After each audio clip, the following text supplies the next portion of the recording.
Moussoya! Chers auditeurs, chères auditrices, fidèles de Moussoya, vraiment merci beaucoup. Nous sommes vraiment contents et honorés de vous savoir à l'écoute. En bas, befo ko wala nyumando. O sokolendo ka émission mandila abe Moussoya jemunkan ka musoche serilen keneka bi anya professeur na karamogo roki asanogo nale musoye mi ka chabebla anga furakeli ma me ka furakeli kenanga korolonyi kanga lada foro kuludo bala kanga yeru kuludo bala ka klajginke ka fo obese ka bataki chikana 60 82 29 29 eni bataki sera flana au 70 30 60 30. Donc bataki sera 60 82 29 29 flana au 70 30 60 30 soni amena nega jero sera la bla grambe takariba kofe akadine ikapele fana ka témoignage kala ko yuka comptable pele mi so ka fo angaje angolame ne c'est quoi bujare no bangule ko pele ne comptable DMT la kamni 2009 mais doina ne bisa ka mu fo professeur rokia sanoko modo c'est une femme battante na nimbe fem kan tant que no make asakoy to ko bla mbo ala parce que tamne amakanga chef de département ak la service pharmaceutique nyamo kundo tamno wati amagira nyona nya kolosi yoro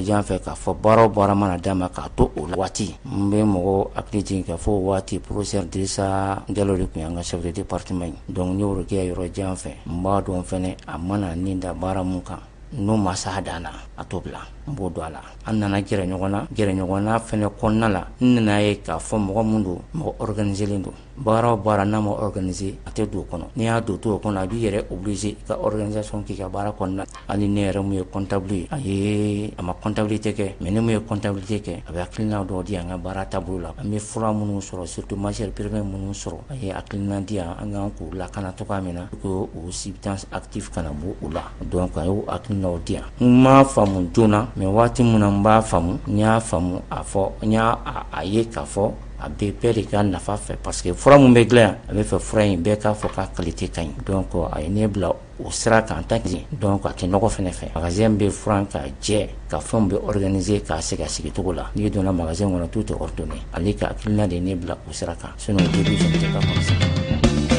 Moussoya professeur konini da minga kitobla angoni ni pele ma kosebe parce que ni nga de sugia amanoko nga ne ya ko nga interprétation kerami abe komi ini pele ta damine amaja doni le bon comme nous est comptable bon lu akila ni bena ki be kuma doro mi fi wara de la voilà mais comme a fo chogo mi ambe ka nyoko famu parce que ne fait et anye kala minke an be sɛgɛsɛgɛli min kɛ ne fɛ mɔgɔ mana don ka yɔrɔ la ou bien an ka fura mana don mɔgɔ bolo ne bɛ fɛ a ka tigi nimisi wasa donc o tɛ ɲɛ fo bɛɛ k'i jɔyɔrɔ fa donc o yɔrɔ de don nka mais an ka baara nin na an ye bana ko fɔ bana dɔ bɛ yen i yɛrɛ y'a fɔ sisan ko i tɔɲɔgɔn dɔ sera a ma o bana in yɔrɔ la n bɛ fɛ ka profiter aw ka nin ko in na n'o ye hépatite ye ka fɔ mɔgɔw ye parce que kelen no ka tiɲɛni kɛ ka fɔ mɔgɔw ye ka fɔ an ka yiriw bɛ yen yiriw mun bɛ se ka foie lakana donc hépatite de sayi sayi bɛ se ka na n'a ye sayi bɛ yen hépatite bɛ yen donc a nasɔn ka ca bon d'abord n b'a fɔ mɔgɔw ye u ka na anw bɛ bana sɛgɛsɛgɛli de kɛ dɔgɔtɔrɔ min b'anw fɛ yen n'o ye docteur Saka Jakite ye ale ye gastro-entérologue de ale ka kalan bɛnnen ni kɔnɔna banaw de ma donc hépatite ko ma ani Dramani Kamara fana o y'an ka major ye u bɛ baara kɛ ɲɔgɔn fɛ o tuma an b'a ɲini mɔgɔw fɛ an b'a fɔ mɔgɔw ye ko laada fura yiri a bɛ mago ɲɛ k'a sɔrɔ a ma kɛ kansɛri nka n'a kɛra kansɛri ye yiri jɔyɔrɔ ka dɔgɔ la donc o de la an b'a ɲini mɔgɔw fɛ u kana joona n'u y'a ye dɔrɔn k'a fɔra ko hépatite daminɛ tɔ don i b'a fɔ de k'ale tɛ ye o sɛgɛsɛgɛ han hépatite in tɛ ye de professeur a bɛ se ka ye parce que hali minnu bɛ jolidi ninnu kɛ bi in na n'i ye jolidi kɛ parce que u b'a sɛgɛsɛgɛ donc n'a b'i la n'a dɔnna dɔrɔn i bɛ na donc an b'a fɔ i ka analyse kɛ k'a dɔn hépatite national parce que a ka ca n'an y'a national dɔn an bɛ se ka yiri dɔw d'i ma n'a la farala an kan a tɛ dankari ka taa cancer la bon mun jɔrɛ banna sisan mɔgɔ caman bɛ yen u bɛ taa munumunu n'u dɛsɛra bɛɛ de la tuma min u bɛ sɔrɔ ka fɔ k'an ka taa pharmacopée la u b'a sɔrɔ c'est donc o b'a sɔrɔ an tɛ se ka foyi kɛ donc n b'o a ɲini mɔgɔw fɛ u kana joona an k'a kunbɛn voilà ko bana kunbɛn o ka fisa ni bana furakɛ an bɛ bɛɛ lajɛlen fo madame Maïga depuis Ɲamakɔrɔ ko ka Rokia fo kosɛbɛ kosɛbɛ donc bɛɛ ko dame de fer nka a k'a dɔn k'a fɔ dame de fer min fana don fer dɔrɔn tɛ dɛ elle est toute mou parce que a y'a mɛn baarakɛla bɛɛ ko k'a tɛ se ka fosi bɔ mɔgɔ bolo a bɛ bɛɛ kungo kɛ a bɛ bɛɛ ka bila la a madalen don kɛrɛnkɛrɛnnenya la grand bɛ i bɛ nin témoignage in k'a la nin ye surprise ye professeur Rokia ma i bɛ colonel Ami Jabate ka témoignage k'a la. Lieutenant-colonel Aminata Diabati. Et alors là, j'étais vraiment contente, très très contente, mais pas étonnée de voir le profil du professeur Rokia Sanogo. Vraiment, j'ai tenu à faire un témoignage très sincère sur cette bonne dame. Au fait, Rokia, je l'ai connue au lycée de Ségou. Peut-être qu'elle va se rappeler d'une certaine Aminata Diabati avec Marietou Keita, dite Atou. On a une amie commune qui s'appelle Atou, mais son nom c'est Marietou Keita. Kumba, j'avoue que je ne suis pas surprise de l'élan du professeur depuis le lycée. Voilà une dame qui était très, très, très, très effacée, très discrète, qui a tout le temps détesté l'extravagance. Elle était tout le temps là, toute souriante, très joviale et prête réellement à tout pour relever les défis qui nous attendaient au lycée.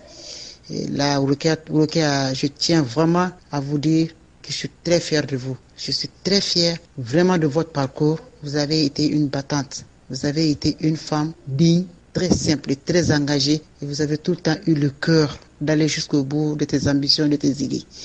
Et là, vraiment, je te souhaite, sinon je vous souhaite une très bonne chance par rapport à ce que vous avez entamé. D'ailleurs, je dirais que vous avez pu relever le défi déjà à ce stade-là. Vraiment, moi, c'est à mon nom, au nom de Atou, Marietou Keita qui travaille au grade. Et là, c'était la grosse surprise que je vous ai réservée et j'attendais ce beau jour pour vous dire que je suis très fier. Et Kumba, je tiens à vous dire encore que vous vous êtes pas trompé de cible. Rokia, bonne chance, bonne continuation. Nous sommes tous de cœur avec toi, sinon avec vous. Je ne suis pas surprise, Atou aussi, par ma voix, elle est très heureuse, elle ne fait que répéter. Ami, Rokia mérite ça. Ami, tu te rappelles de Rokia depuis le lycée? Voilà une dame qui était là très discrète, mais très positive dans toutes ses actions, qui ne s'est jamais retrouvée dans des histoires négatives au lycée de Ségou. Je vous souhaite une très bonne chance, vraiment. Et merci Kumba, merci mille fois de nous avoir permis d'être vraiment, d'être vus. Je vous remercie d'avoir permis au peuple malien de connaître qui fait quoi. Et là, ça nous a vraiment beaucoup aidé dans le travail de tous les jours. Et Kumba, merci beaucoup. Vraiment, je vous remercie. Très fort. À mon nom, colonel Ami Diabati, au nom de Marietou Keita, dites Atou. Et vraiment, je sais que ça vous dirait quelque chose. Moussoya! Mieux comprendre la femme. C'est sur la radio Liberté, 97.7 MHz. Professeur mɔgɔw bɛ peut-être i dɔn kunu ni kuna sini de nka yan'o bɛɛ cɛ don tɛmɛna ni kun ye i promotionnaire ye lycée de Ségou la donc ko depuis bi tɛ kulu y'a dɔn k'a fɔ k'i cɛsirilen don n'i ye min minɛ k'i t'o bila nka i b'a bɛɛ kɛ humilité kɔnɔ a ma se i tɛ yɛrɛyɛrɛmɔgɔ ye i bɛ mun sɔrɔ k'a fɔ nin kan et puis i bɛ conseil surtout ne b'a fɛ de i bɛ conseil jumɛn di muso minnu bɛ i ka sira kan a kɛra dɔgɔtɔrɔso sira ye o a kɛra jago sira ye o muso minnu kɔni bɛ a la k'a fɔ k'u b'a minɛ k'u t'a bila n'a bɛ gɛlɛya e bɛ se ka mun f'u ye halisa cɛsiri la. ok donc n bɛ Ami fo vraiment ani Atou Ami Jabate ani Atou vraiment n b'u fo nin kɛra surprise ba ye na lycée de Ségou an y'a kɛ régionalisation de daminɛna o parce que fɔlɔ bɛɛ tun bɛ taa yɔrɔ min ka di ye mais régionalisation daminɛna na donc souvenir dumanbaw de b'an bolo lycée de Ségou kan même n'a kun ka gɛlɛn nka Kumba ne bɛ mun fɔ bon kuma fɛn o fɛn kuma na sisan hali Ami ninnu ni Atou ninnu ani e yɛrɛ ne hakili la n'an bɛ fɛn o fɛn na an bɛ fɛn min kɛ an ka k'a fɛ n'an kɛra o fɛ an ka d'an yɛrɛ la. Kana fɛn kɛ parce que ɲɛ bɛ karisa la ou bien a fɔra an k'a kɛ. An ka d'an yɛrɛ la donc et puis fana tubabu b'a fɔ cogo min il faut que an ka sugantili de kɛ il faut faire un choix voilà. I tɛ se ka ɲɛ a bɛɛ la. Voilà, i tɛ se ka ɲɛ a bɛɛ la. Donc n'i y'i ka sira ta, i b'a lajɛ o bɛ sinsin cogo min, mɔgɔ jumɛn bɛ se k'i dɛmɛ k'o sinsin. Et puis n b'a fɔ mɔgɔw ye bi, an ka société kɛlen don komi n'a fɔ anw tɛ yen. Mais an k'a fɔ an bɛ yen. N bɛ mun fɔ jeunes ye, n'i wulila sɔgɔmada fɛ, an k'an tɔgɔ fɔ, an k'a fɔ ko ne bɛ yen, j'existe. Parce que an bɛ société kɔnɔ bi, u y'an kɛ robot ye, u b'an sama ka don u sagoladaw fɛ. An sigilen filɛ nin ye sisan, an bɛ ka kuma, an bɛ ɲɔgɔn dɔn nka n'i bɔra sisan, ni fɛn dɔ fɔr'i ye dɔrɔn Worokiya a b'a fɔ tiɲɛ de don, o bɛ komi n'a fɔ e tɛ yen. Ayi mɔgɔ si tɛn'o fɔ bilen. Ayi n k'a bɛ kɛ komi n'a fɔ i tɛ yen parce que u bɛ k'an sama ka don o de kɔnɔ. Donc n b'a ɲini musow fɛ, an ka da an yɛrɛ la, n'an dara an yɛrɛ la, an ka sugandili kɛ k'a fɔ i tɛ se ka kɛ fɛn bɛɛ ye quoi. I bɛ sira min dɔn, i tɛ se ka ɲɛ a bɛɛ la. I tɛ se ka ɲɛ a bɛɛ la. Donc i bɛ kelen min dɔn i b'o kɛ k'o kɛ 2 ye, ka b'o la f'a bɛ kɛ 10 ye. Donc an mana dan an ka da an yɛrɛ la, an bɛ se kelen min na an k'o kɛ ka ɲɛ, et puis an kana don ko la ko min an bɛ maloyali sɔrɔ a la. Voilà parce que an bɛ ban ka tiɲɛw fɔ ɲɔgɔn ye k'a kɛ musalaha ye, et puis a laban a b'i nɔ minɛ, ou bien k'a kɛ i tɛ se min na n'i donna na a laban i kɔ bɛ bɔ fiɲɛ na. Donc n'i tɛ se i b'a ɲɛɲini fɔlɔ. Awɔ i b'a ɲɛɲini, n'i bɛ se n b'a namu minɛ, n'i tɛ se n b'a to yen, et puis fana an kana fɛn bila fɛn bɛɛ ɲɛ. Nafolo. An kana nafolo bila fɛn bɛɛ ɲɛ. An kana nata. N'i ye baara kɛ i bɛ fɛn sɔrɔ. N'i ye baara kɛ i bɛ fɛn sɔrɔ. An ka danbe ni baara. An ka danbe ni baara. An ka sɔn ka sɛgɛn. An ka fɛn. An ka sɔn ka sɛgɛn yanni an ka tɔnɔ dun. Yanni an ka fɛn sɔrɔ. Voilà. Sisan mɔgɔw ye fɛn minnu fɔ sisan wari tɛ ne bolo, mais baara de nɔfɛ mɔgɔw bɛ ka mun fɔ o ye ne bɛ ka baara min kɛ cɛsiri min kɛ baara dɔrɔn de la. Voilà. Donc wari t'o sɔrɔ ne fɛ. Mɔgɔw ye fɛn dɔ fɔ sisan ni ne kun y'o san o tɛ se k'a fɔ. Voilà. Kosɛbɛ. Ok donc nin diyara n ye kosɛbɛ halisa ka hakililajigin kɛ k'a fɔ minnu bɛ ka weleli kɛ Bataki sira kan u k'a dɔn nin wagati in na an ye nɛgɛjuru sira labila n'o ye 20 72 02 93 20 72 02 93. Donc weleli bɛ se ka kɛ 20 72 02 93. Allo a bɛ musoya jɛmukan kɛnɛ kan. Nse tɔɔrɔ si tɛ e yɛrɛ dun. Sanogo. Ah ok o diyara n ye. Ça va bien. Parce que ne yɛrɛ tun tɛ Worokiya dɔn ne dusu ko sagan quoi. Ne y'a dɔn politique sira de la. I b'i ka radio sɔbɔ i la kosɛbɛ sinon echo bɛ ka na. Radio sɔbɔ i la. Sisan n bɛ n ka foli b'a ye. Pour que a bɛ baara min na nin hali bi Ala k'a dɛmɛ. Amin amin. Hali bi Ala ka ta fanga d'a ma. Amin amin. Bon n bɛ fɛ k'a ɲininka n'o y'a sɔrɔ farafin furakɛlaw minnu bɛ farafin fura ninnu bɔ. N'o y'a sɔrɔ relation b'u n'u cɛ baara kɔnɔna la bɛɛ bɛ se ka dɔ ta u ka dɔn ta la cogo min na quoi. Parce que komi mɔgɔ kelen t'a bɛɛ dɔn. A da sera a ma dɔɔni parce que a ye kolotugula dɔ bila ka taa New York mais a bɛ tila k'a jaabi. I merci vraiment. Nin diyara n ye donc a bɛ se ka weleli kɛ 20 72 02 93 mais n'aw bɛ weleli kɛ an b'a ɲini aw fɛ aw ka radio sɔbɔ aw la walisa kuma bɛ se ka mɛn ka ɲɛ sinon ani echo de bɛ na 20 72 02 93. Donc Bataki vous continuer kana 60 82 29 29 ou bien 70 30 60 30. Professeur, ɲininkali dɔ bɛ yan yani i ka nin jaabi. Ok. Oui, a bɛ musoya jɛmukan kɛnɛ kan. Alors a bɛ musoya jɛmukan kɛnɛ kan ani professeur Worokiya Sanogo bɛ ɲɔgɔn bolo. I b'i ka radio sɔbɔ i la kosɛbɛ echo bɛ ka na. Vraiment a y'aw ka radio sɔbɔ aw la n'a bɛ weleli kɛ. Allô? Allô? Allô? Ok, donc ale y'a bila ni min bɛ weleli kɛ u ka sabali u ka radio sɔbɔ u la ou bien u ka volume diminuer kosɛbɛ yɛrɛ n'u tɛ se k'a faga. Professeur, ko donc an balimakɛ ye weleli kɛ ko ka ɲininkali kɛ ko ni farafin furakɛlaw bɛ baara kɛ ɲɔgɔn fɛ nka yan'o cɛ ni ma fili Danze Kone de don ko k'i ɲininka Segu Danze Kone ko est-ce que farafin fura minnu bɛ aw bolo i ye pharmacopée fura minnu fɔ sirop ninnu ani malarial ninnu k'u bɛ sɔrɔ Mali fan bɛɛ de wa u bɛɛ bɛ Bamakɔ dɔrɔn de. Bon voilà. Attention an bɛ musoya jɛmukan kɛnɛ kan ok donc a tigɛla d'accord. Voilà donc an ka fura ninnu pour le moment an ka baara kɛ cogoya la an ma se ka Mali bɛɛ labɔ fɔlɔ. C'est pour cela n y'a fɔ n ko anw ye baarakɛɲɔgɔnya don sisan ani pharmacie populaire cɛ pour que au moins pharmacie populaire ka dépôt bɛ yɔrɔ min na n'anw y'a di pharmacie populaire olu b'a déposer b'a lase yen nɔ donc an y'a daminɛ n'o de parce que n y'a fɔ anw tɛ fɛ komi an tɛ se ka belebeleba kɛ fɔlɔ mais taa ɲɛfɛ an laɲini ye ka belebeleba kɛ k'a fɛngɛ donc parce que an bɛ se k'a fɔ c'est togoda mɔgɔw yɛrɛ mago b'a la kosɛbɛ nka mɔgɔw bɛ yen par exemple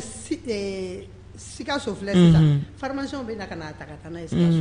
donc ni pharmacien nana ta pharmacien de ye sababuya ye k'a lase mɔgɔw ma donc an bɛ se ka n'u nana an ka an bɛ se ka kunnafoni d'u ma o pharmacien minnu bɛ na a t'an bolo u bɛ se k'a sɔrɔ minnu fɛ yen donc sisan hali n'a ma se Mali fan bɛɛ la ni pharmacien min tulo b'an na nin wagati in na n'o cɛsirilen don n'o b'a fɛ k'a ko dɔn ka se Rokiya ka yɔrɔ ma n'o bɛ Sotiba médecine traditionnelle pharmacien b'an yɔrɔ la donc an b'a laɲini pharmacien ka n'a ta ani grossistes ka n'a ta an bolo ka pour que k'a lase mɔgɔ minnu b'a fɛ ma u ka sigidaw la o la a bɛ kɛ an ka pharmacie kɔnɔ kosɛbɛ parce que laɲini anw laɲini an ka fura nin a kana ɲagami fura tɔw la a ka ye mɔgɔ bolo mɔgɔ minnu ka baara de don kosɛbɛ donc sisan an balimakɛ ko ka hakililajigin kɛ k'a fɔ nɛgɛjuru sira dayɛlɛlen don nin wagati in na an b'a dayɛlɛ 5 minutes ɲɔgɔn yan'an k'a faga donc 20 72 02 93 minnu awɔ n bɛna a fɛn minnu ye weleli kɛ batakɛ sira kan sisan u ka weleli kɛ nɛgɛjuru sira kan 20 72 02 93 professeur ko walima aw ni farafin furabɔlaw bɛ baara kɛ ɲɔgɔn bolo wa anw sinsinyɔrɔ ye an ka laada furabɔnaw ye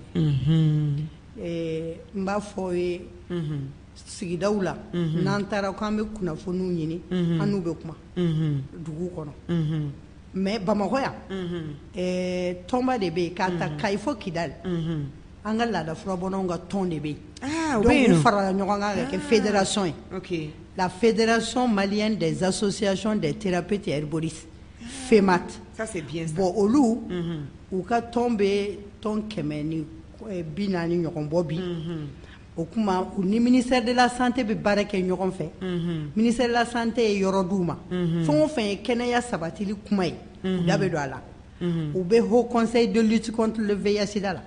donc proceps ni fɛnw ɲɔgɔn ye u la u ni santé mɔgɔw bɛ baara kɛ ɲɔgɔn fɛ donc anw ni FEMAT o jɛ mɔgɔw olu ye anw ka jɛ ka baara kɛ ɲɔgɔn ye o bɔlen kɔ yen ne ka baarakɛyɔrɔ in fana an bɛ an ka furabɔnaw an ka laada furabɔnaw bɛ recenser donc an b'u registre b'an bolo n'u nana u tɔgɔw bɛ sɛbɛn u b'u sigiyɔrɔ jumɛn na u bɛ baara kɛ yɔrɔ min an bɛ papier d'u ma u ni dɔgɔtɔrɔ minnu b'u sigiyɔrɔ la u bɛ baara kɛ ɲɔgɔn fɛ cogo min waati kɔnɔ n'o ye kalo 4 y'o dɔgɔyalen bi u bɛ bana min furakɛ u b'o fura di u ka banabaatɔ ma dɔgɔtɔrɔ b'a sɛmɛntiya k'a fɔ ni bana in b'a la a b'a ka fura di fura ye nin ɲɛ dɔgɔtɔrɔw bɛ rapport kɛ k'a ci anw ma o rapport sababuya la an bɛ sɛbɛn fana kɛ an b'a jira an ka dɔgɔtɔrɔ an bɛ sɛbɛn kɛ n'a bɛ fɔ ko carte de thérapeute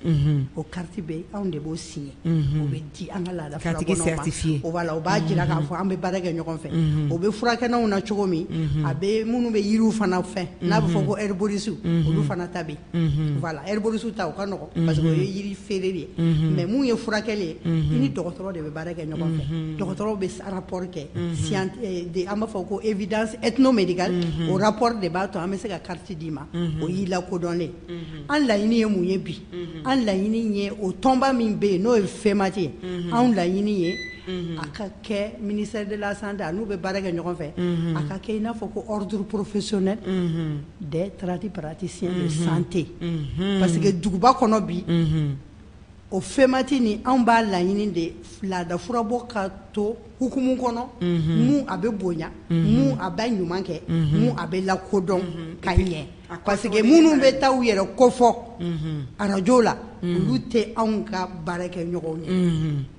parce que anw ka laada furabɔ la publicité tɛ kɛ furabɔli kan fɔlɔ wa laada furabɔ la i ye jaabi min sɔrɔ o de b'i tɔgɔ dɔn karisa ye ne mago dilan karisa ye ne mago dilan o de b'a to i bɛ ko dɔn nka ka taa i yɛrɛ kofɔ o tɛ an ka laada furabɔ o ye kokɔrɔya la u tun bɛ k'a fɔ ko gɛlɛya bɛ nɛgɛjuru sira la a bɛ komi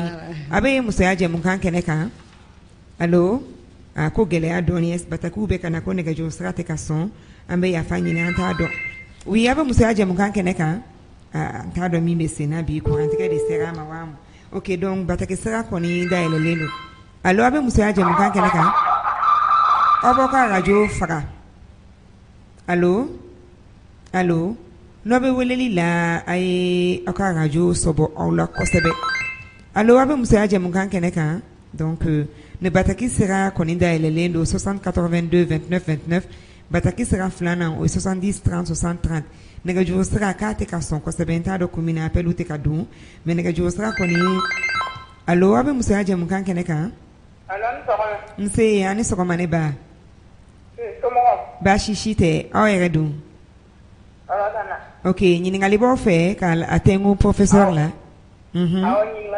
awɔ i ka ɲininkali kɛ ne ba zinzan asm ok d'accord a bɛ tila k'a jaabi n'i bɛ to i bɛ lamɛnni kɛ a b'a jaabi ni ala sɔnna ok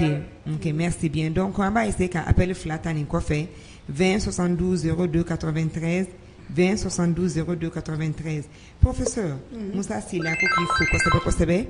allo aw bɛ musoya jɛmukan kɛnɛ kan allo a ni ce ok fura in bɛ sɔrɔ yɔrɔ min na a bɛ n'o fɔ aw ye tuguni sinon a da sera a ma an bɛna segin a kan ok merci bien o diyara n ye ok donc professeur ni ɲininkali kelen de don ko fura bɛ sɔrɔ yɔrɔ jumɛn et puis fana k'aw ka centre hali n'i ko sikasokaw bɛ n'a ta allo aw bɛ musoya jɛmukan kɛnɛ kan allo a ni ce baasi si tɛ ɲininkali b'aw fɛ k'a tɛngu professeur la min dɔn muso in na vraiment o tɛ furako ye a tɛ siran parce que Sanogo b'a ka coup d'état jamanen b'a kɔnɔ yan waati dɔ la an bɛ ci sigi radio la ka bɔn tɛgɛ da kɛnɛ kan o y'a sɔrɔ hali cɛ caman tɛ se ka bɔ kɛnɛ ma donc vraiment moi je l'ai admiré par ça quoi bon tiɲɛtigi dɔ a tɛ siran o de ye n dabali b'a la quoi voilà MP22 voilà a tun bɛ to k'o kumaw fɔ ne b'a suit très bien voilà an delila ka taa ɲini jelibugu la yɛrɛ m'a ye quoi j'avais un drapeau pour lui donner voilà c'était ça n kɔni b'a dɔn a tɛ siran c'est sûr que k'a kɛ ministre de la santé un jour ni ala sɔnna a ma très bientôt ni ala sɔnna ni vraiment nin diyara n ye a professeur n'o de f'i ye o n ko an bɛ bɛɛ lajɛlen fo an bɛ nɛgɛjuru sira datugu nin wagati in na parce que 11h30 bataki ka ca kojugu i ko ko i t'a fɛ an ka kuma politiki kan an tɛ se ka professeur Rokiya Sanogo sɔrɔ k'an da tɛ don politiki la o tɛ se ka bɛn ok grand bɛ i bɛ Fabou Kanté i bɛ Fabou dɔn i bɛ Fabou Kanté ka témoignage kɛ a la témoignage 7 ne tɔgɔ Fabou Kanté n bɛ professeur Rokiya Sanogo dɔn kosɛbɛ n b'a dɔn sira caman fɛ principalement n bɛ se k'a fɔ fasojɔ sira fɛ ni ye mɔgɔ jateminɛ i bɛ mɔgɔ bila balan dɔ de kɔnɔ quoi ne kɔni bɛ se ka Rokiya bila balan min kɔnɔ n'i ko ko n ka qualifier ne b'a fɔ ko mɔgɔ cɛsirilen et c'est très important fɛn bɛɛ bɛ cɛsiri kɔnɔ cɛsiri ye mun ye k'a dɔn k'a fɛ ko ka gɛlɛn mais baara de bɛ se k'a bɔ yen baara de bɛ se k'a nɔgɔya k'a dɔn ka ko ɲagaminen don mais baara de bɛ se k'a ɲɛnabɔ k'a dɔn k'a fɔ ko nin filɛ nin ye mɔgɔw caman hakili la k'a fɔ ko solution foyi t'a la mais baara bɛ se k'a ɲɛnabɔ o de kosɔn n bɛ to ka kuma dɔ lakali mɔgɔw ye n y'a bɔ dɔ ye Amadu Jikɔrɔ na Ala ka hinɛ la a delila k'a fɔ yan ko Fabou ko baara mɔgɔ de bɛ baara kɛ n'i ma baara kɛ baara t'a yɛrɛ kɛ cɛsiri de bɛ baara kɛ donc n'i ko ko ne ka professeur Rokiya qualifié ne b'a fɔ dɔrɔn ko mɔgɔ cɛsirilen fɛn bɛɛ b'o kɔnɔ quoi. Musoya, mieux comprendre la femme. Anga muso famille ça, c'est sur la radio Liberté 97.7 MHz. A professeur ni ma filifio ka Fabou Kanté camarade MP22 mouvement populaire du 22 mars. Donc aide de kunye MP22 présidentiel. Mais il te fanga banabato ga ayi ibe doni foigné o là parce que akera chuko chuko même pas fodoro ko mo mingo ko sinsa kwa ni furo be sororo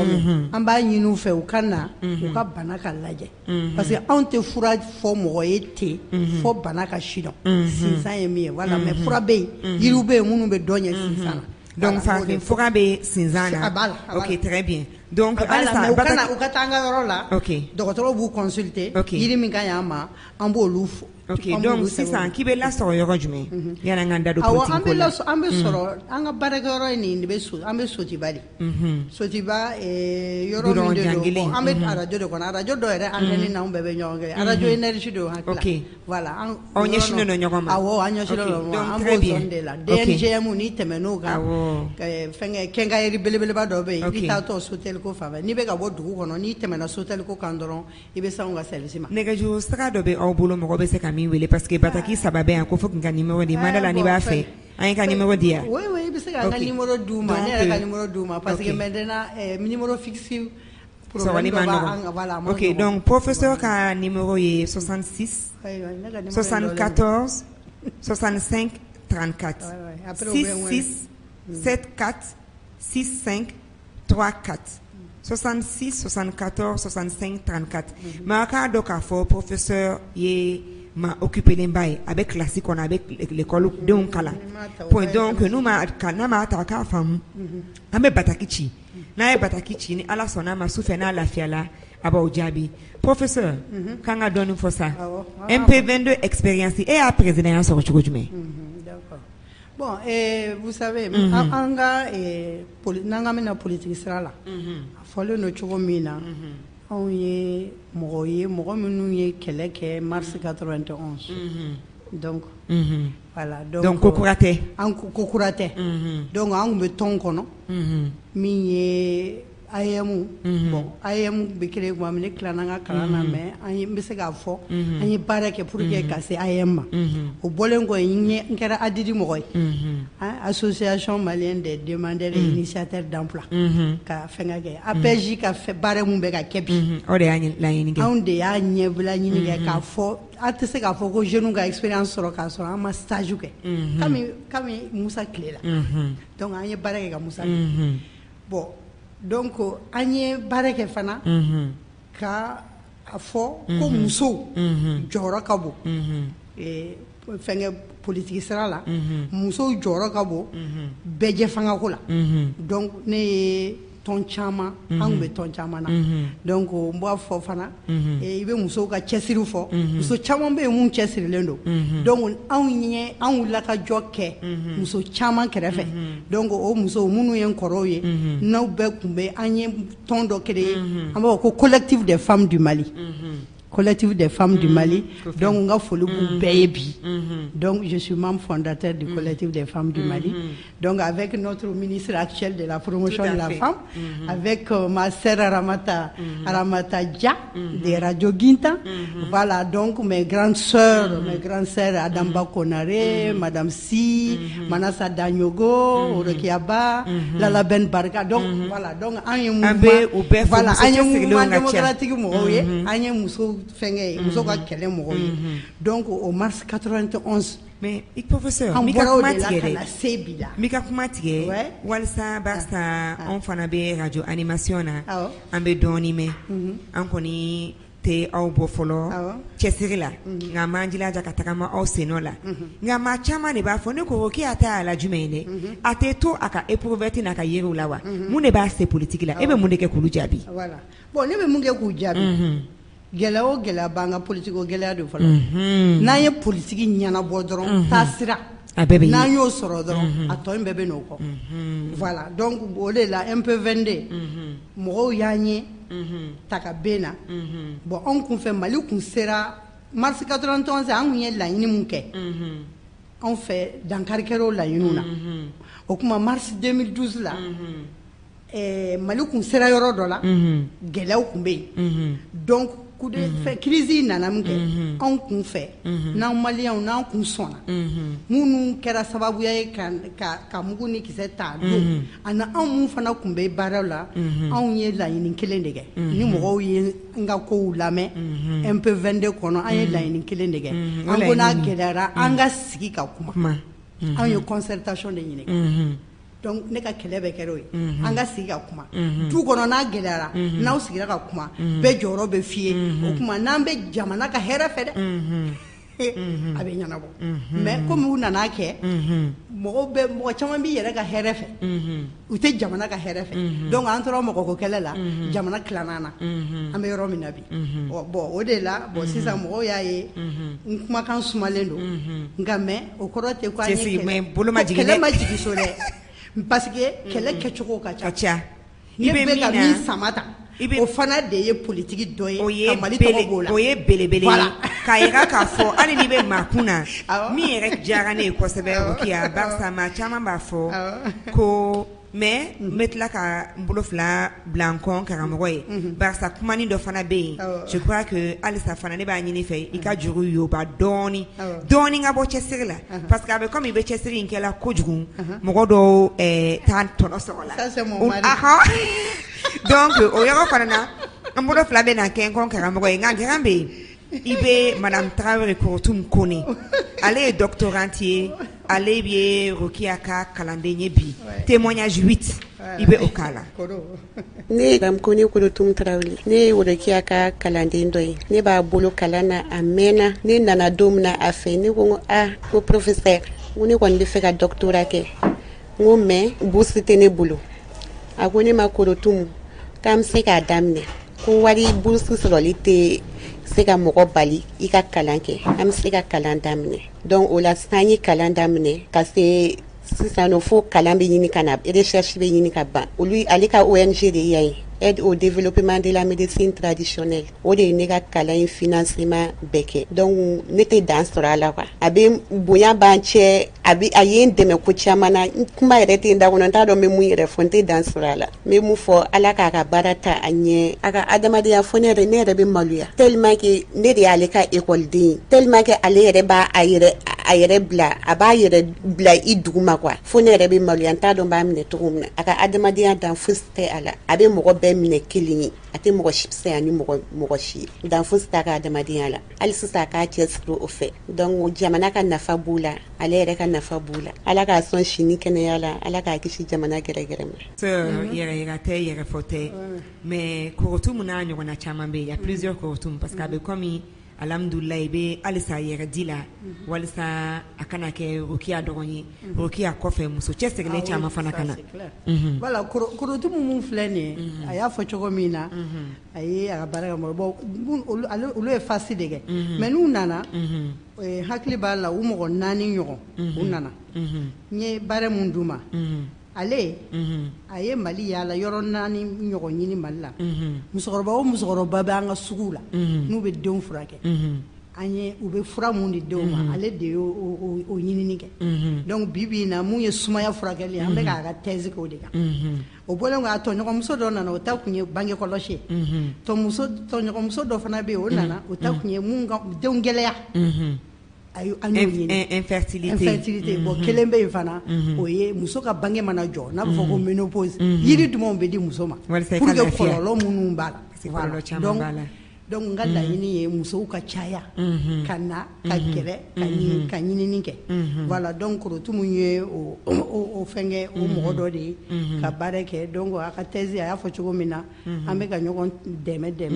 an ka ONG fana bɛ k'a dɛmɛ pour que an ka se ka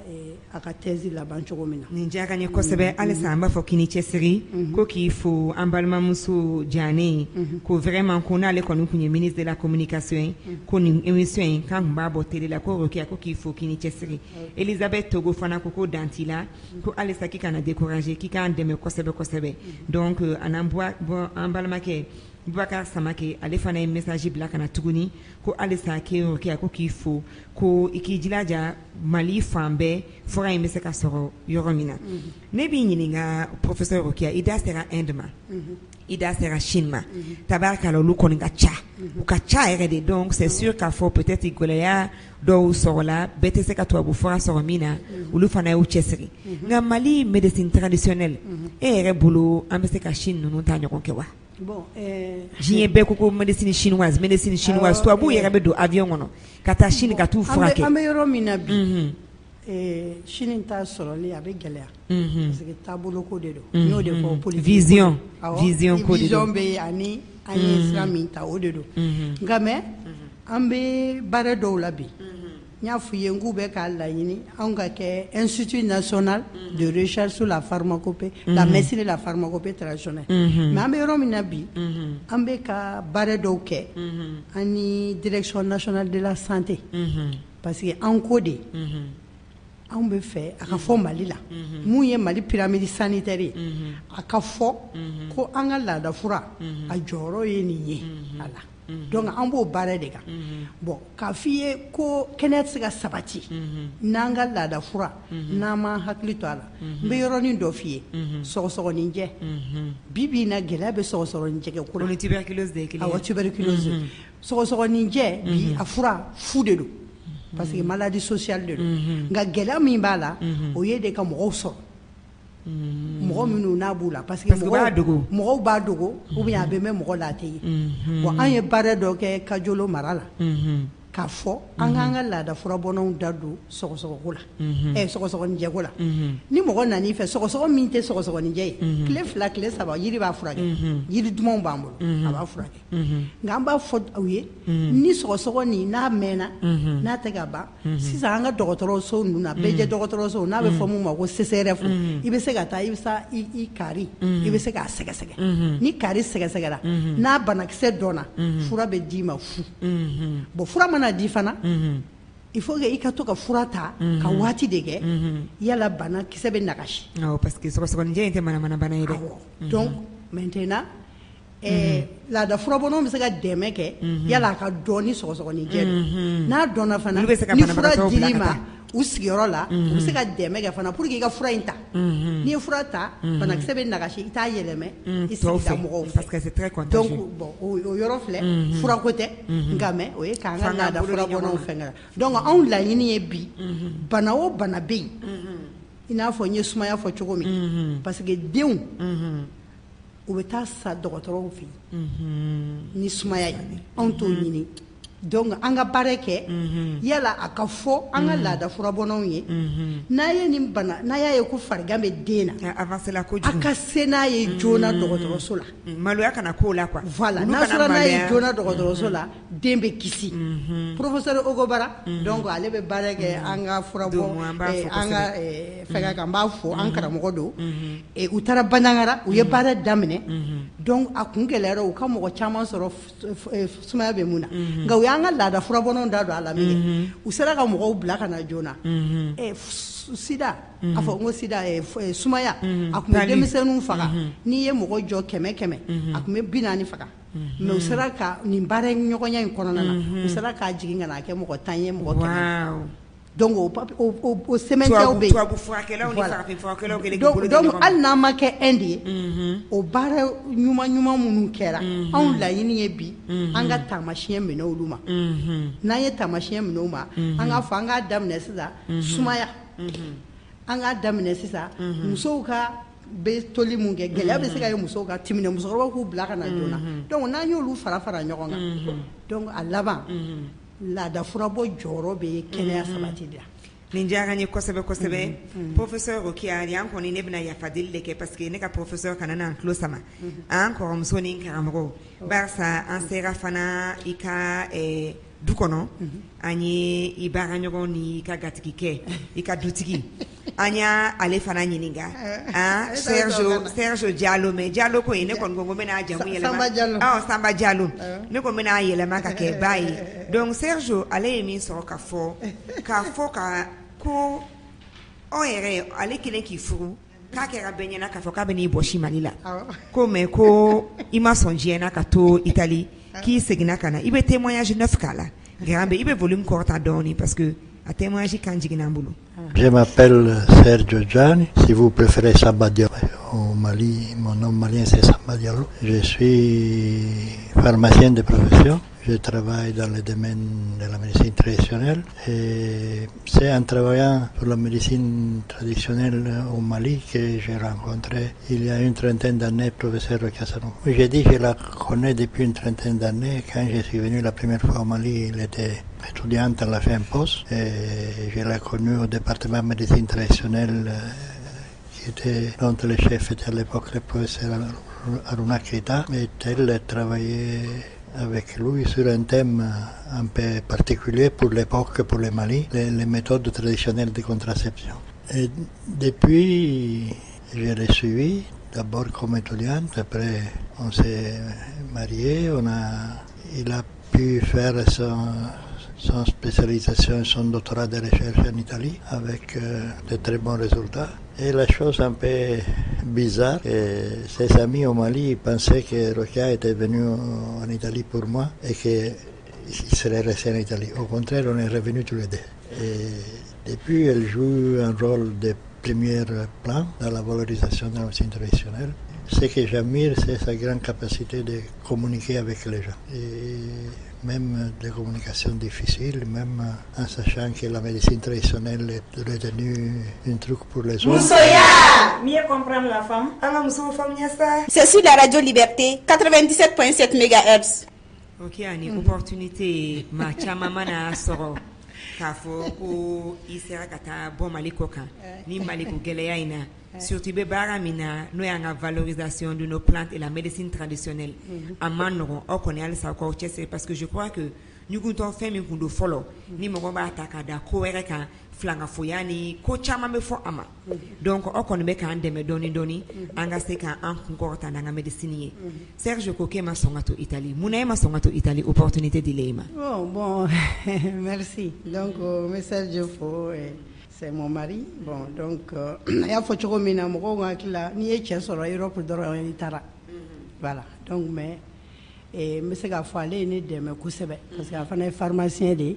ale nana bare la ya banyangara yoro do ba molo banyangara donc Italie de ande me ko ke donc ambe coopération italienne fo fengera sababu ne re busu soro kata Italie ntara kalanke donc ne ma songa to Italie parce que nyo de fo fanga sougandil dege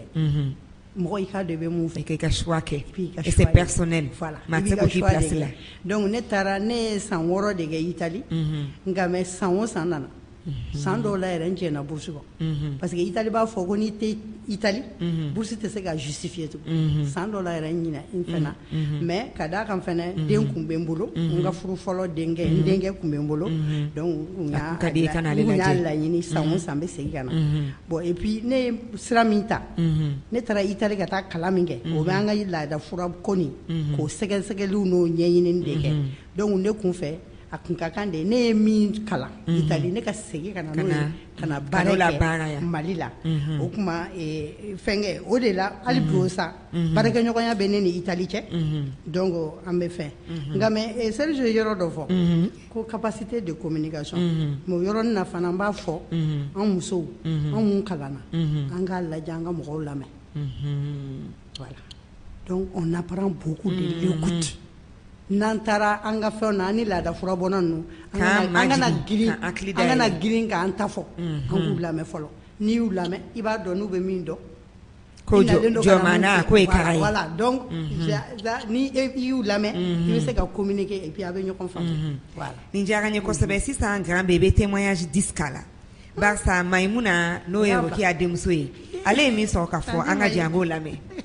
ne tɔgɔ madame Damile Maimuna Sanogo ne ye professeur Worokiya Sanogo den ye ntɛnɛmuso de don depuis ne ka dɔgɔn ne bɛ Worokiya ka bolo dɔrɔn ne kan n'i ko ko Worokiya Sanogo ye jumɛn ye famille kɔnɔ an b'a fɔ Worokiya Sanogo ye famille kɔnɔ doniba ta de ye Worokiya Sanogo n'a fɔra ko bɛn ɲɛli gilali fan o fan Worokiya Sanogo bɛ yen nɔ de ne ma deli ka mɛn fɔlɔ n tulo la ko Worokiya Sanogo tiɲɛni kɛ n'o ye nin y'an ka famille la famille dɔrɔn tɛ ne bɛ Worokiya nɔfɛ a ka fɛn bɛɛ la ne ma deli ka juguman foyi si mɛn a ka mɔgɔ si da k'a fɔ ko Worokiya bɛ tan parce que mɔgɔ i mana kɛ cogo o cogo n'i bɛ kojugu kɛ i b'a mɛn dɔ da o hali tɛmɛtɔ i b'a kuma mɛn Worokiya Sanogo ye ɲuman dɔrɔn de y'an ka famille la mun f'a ɲɛna a bɛ sira mun kan a ka t'o kan parce que Worokiya Sanogo bɛ dɛmɛ dɔrɔn de don ani laɲini ye togo bɛɛ la malidenw ka lafiya an ka Mali ka taa ɲɛ farafin furabɔ ka taa ɲɛ Worokiya Sanogo ka laɲini y'o donc ne bɛ dugawu kɛ de Ala ka baara in sinsin a bolo musoya mieux comprendre la femme amin Ala ka baara sinsin Worokiya bolo nka n y'a ye k'a daminɛ depuis funɛna maa ma kumana bɛɛ ko ko Worokiya ka ɲi Worokiya b'a ka baara dɔn elle est intègre a cɛsirilen nka min yɛrɛ ye ne touché kosɛbɛ min ye ne touché kosɛbɛ o ye nin témoignage tan kelenna de a furu cɛ n'o ye an tonton Serge ye allez min so ka fo ibe témoignage on scala. Évidemment, c'est pas facile, mais on dit que derrière chaque grand homme, il y a une grande femme. Ou peut-être que mon rôle, au contraire, c'est d'être un homme qui est à côté d'une grande femme, mais qui, dans la mesure du possible, il aide à jouer son rôle dans la société, dans l'école, à l'université. Peut-être que parce que je suis trouvable, je ne sais pas ça. Mais en général, on dit en Italie que nous, les Siciliens, on est très jaloux de nos femmes. Moi, je pense que j'ai l'habitude de dire quand je taquine avec elle ou avec ses amis que moi j'ai une grande carrière derrière moi. Maintenant, mon but dans la vie, c'est appuyer sa carrière et faciliter pour ce que je peux ses avancées. Le conseil que je donnerais à Rokia, de se reposer,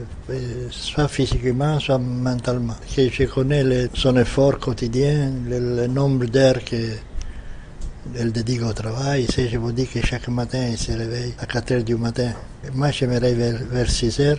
On a 10 minutes, 15 minutes, une demi-heure pour discuter de nos choses.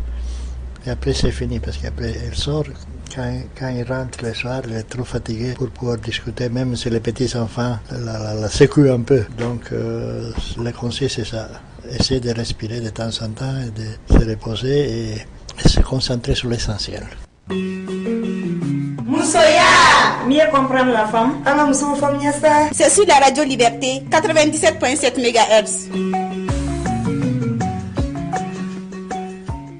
Musoya jemuka muso tesirele kene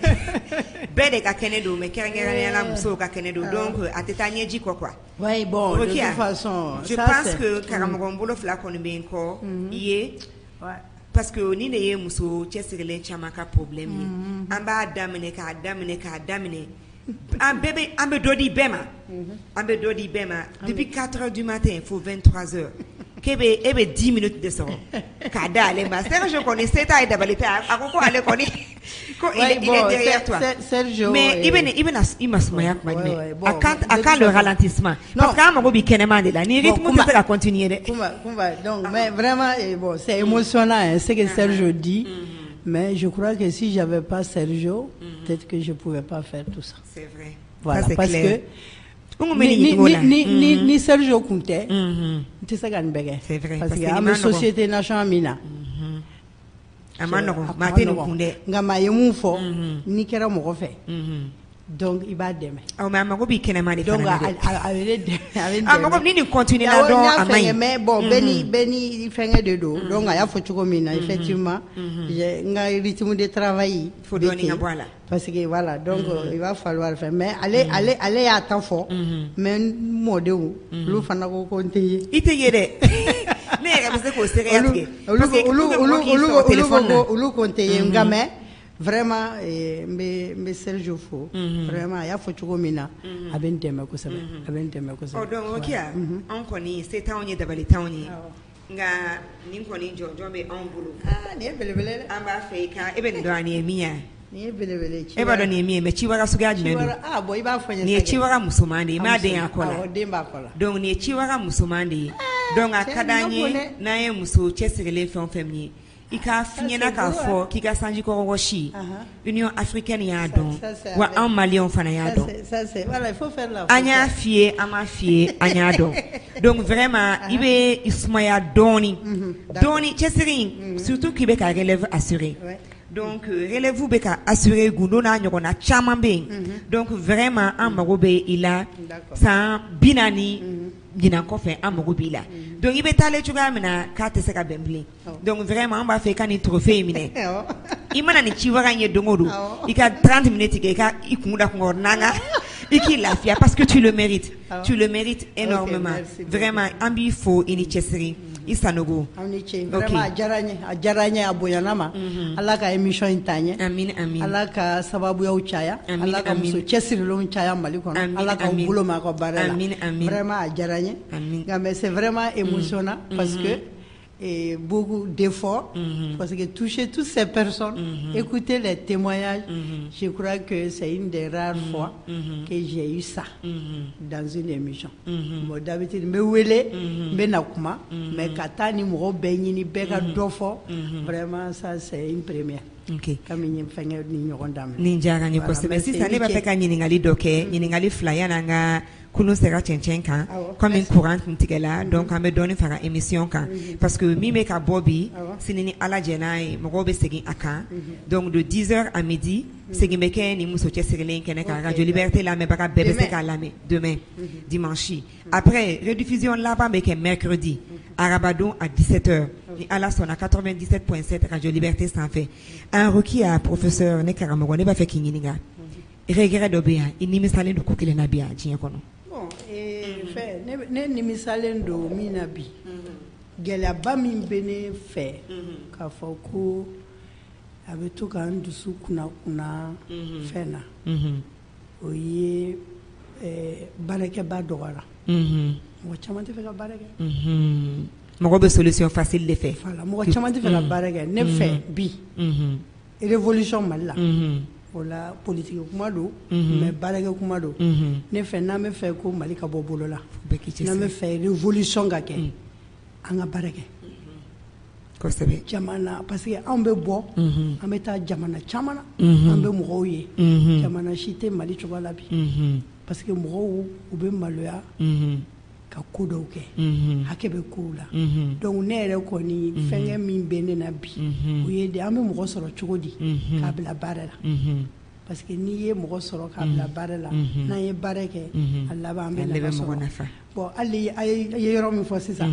ka wuli 4h du matin ka baara kɛ n bɛ bɔ baarakɛyɔrɔ la don caman 20h ka don so n'i y'a ye n b'o kɛ ça fait a ka dɔgɔn mɔgɔ min b'i bolo i bɛ baara di mɔgɔ min ma fɔlɔ o de la fana maa si tɛ se ka kɛ ka min yɛrɛ ayi o tɛ ne bɛ baara di mɔgɔ ma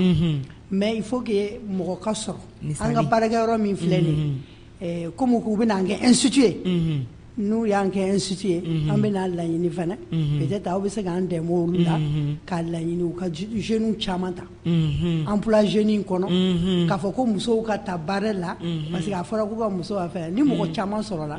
anw bɛ se baara min na k'olu ɲɛ dege o la u ka baara kɛ parce que ne fɛ mɔnɛ min bɛ ne na bi parce que a man di ne ye ne bɛ professeuria yɔrɔ min na bi sisan kun ka so ne bɛ n da ka sunɔgɔ waati caman na mɔgɔ wɛrɛw k'a kɛ assistant bɛ n bolo minnu bɛ dɔ kɛ nka mais o assistant olu bɛ n bolo université sira de kan u tɛ n bolo n ka baara ministère de la santé sira kan donc baara mɔgɔ ko de bɛ ne na bi ni ye mɔgɔ sɔrɔ k'u dege ne bɛ n da ka sunɔgɔ alhamdulilayi ala k'o mɔgɔ sɔrɔ nɔgɔya an bɛ na Farima Kamara fo kulu min ɲini ka se cɛncɛn kan ka bɛɛ lajɛlen fɔ halisa minnu bɛ ka bataki ci donc professeur Rokia ka numéro est 66 74 65 34 6674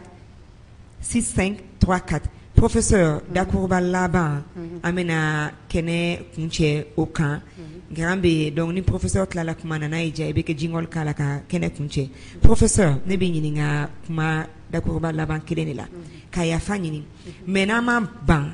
nali ma an tɛ ban taali ma ala ka halisa an ɲɛmɛ ɲɔgɔn na ka saya ni bi cɛ janya kosɛbɛ kosɛbɛ mais a kɛra cogo don la an bɛ taa n'an ɲɛ tɛ kɛnɛ kan don min na e b'a fɛ mɔgɔw k'i dɔn cogo jumɛn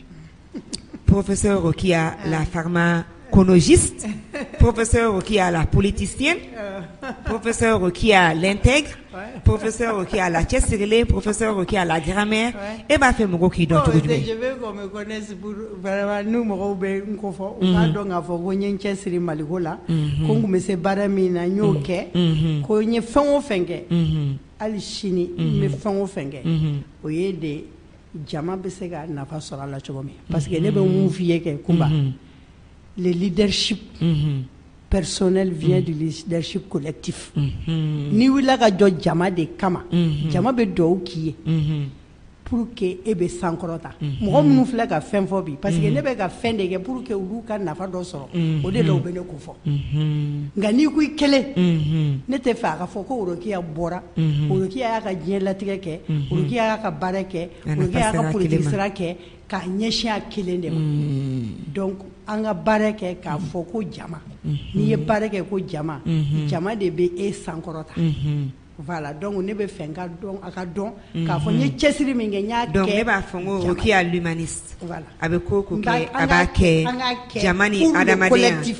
adamadenya ani maya voilà i ka du cɛ ka taa ɲɛ i ka sigida i ka baarakɛyɔrɔ musow ka taa ɲɛ adamadenw ka kɛnɛya ka sabati mais e kɔni e ye sababuya dɔ ye bon o de sen fɛ e yɛrɛ bɛ bonya e bɛ sankɔrɔta ne fɛ mɔgɔw k'an dɔn n'o ye donc sur ce an b'a fɔ bɛɛ ma ko merci beaucoup ko k'an bɛn sibiri laban wɛrɛ ni ala sɔnna muso cɛ sirilen kɛnɛ o bɛ sigi le 25 novembre nka samedi prochain an bɛ ɲɔgɔn sɔrɔ yan nɔ ni musoya thématique ye ani alliance bɛ segin ka na ɲɔgɔn fɛ an bɛ continuer n'an ka circulation routière ye an b'a fɔ bɛɛ ko excellent week-end ala k'an to ɲɔgɔn ye an ka continuer toujours comme professeur y'a fɔ cogoya min na ka ɲɔgɔn dugɔrɔma tintin ka ɲɔgɔn dɛmɛ ka kɛ ɲɔgɔn fɛ salam alaikum rahmatullahi ta'ala wa barakatuh bon week-end